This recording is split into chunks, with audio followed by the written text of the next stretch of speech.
one's really cool. It's like, 'cause it's a dance movie. It's like kind of like telling a story, but within that the martial arts kind of setting, and it's got an interesting backdrop of white within the blackness of the characters.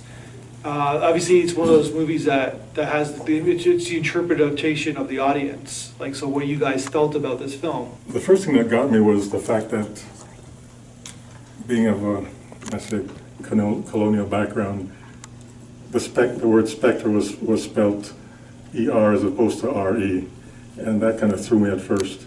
But then the yin-yang movements and the coordination and the way they played off each other, and ended up, and then, as I say, the specter off, and then being ending singularly. And martial arts is a thing that you can do it by yourself, but you benefit from someone to work with or from and off, and that's how you develop. But you're still by yourself. So you're like connecting on an individual level in a sense, which is a contradiction, but it kind of works. As you said, it was pretty kind of abstract, so it's just the way it made me feel. I was like expecting the guys to kiss at the end. It's like, are they gonna just now kiss or something like that? You're expecting them to kiss. Yeah. Well, that's the thing. That's the interpretation. It's like you're looking at it kind of like from a romantic situation. Other people are looking at it from either from whatever friendship, or there's a conflict between the two of them.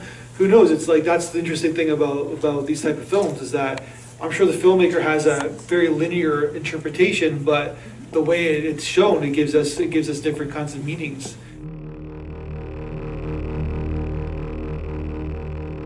As I was watching, I was thinking, instead of two opposite people, it was like kind of wrestling with a decision that you're making yourself, and then the final shot of just the one character was like, okay, the conflict or decision that you're making has been resolved, and you've wrestled with it and saw the different sides, and that's kind of what I interpreted. That was very interesting. You're right. I mean, you can interpret it in so many different ways. I saw loss in it. When they started, I just saw almost like a couple fighting and breaking up, or whether it's a couple fighting or somebody being sick and wrestling with trying to get better. I just got the feeling of loss as I was watching. It was very, very interesting, but beautiful.